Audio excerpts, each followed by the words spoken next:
مدري من الغيم المطر ولا كفوف رجالنا تندى من الجسل العطر هذه طبايع حالنا.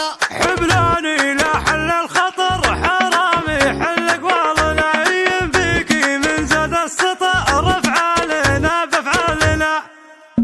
شاعر سرك صحة لسانه حتى لو اوضاع البدن مو خوش صدر الوسيع صدر من هاله لله در كل دريج معرض عن القصيد وانقاله براس روسه الاكرمين يشوف هرد البيوت اللي على باله يجيك راس وارتداد وحوش. باللي مرام الصعب فنجاله ما هي على اللي بسهل منعمه يعزوم ومرهي خماله عن كل درب لو نعم مكروش حاله وقوف ومشي تعاله من وين ما وجه رده معشوش مفروش يشحن جرده اطلاله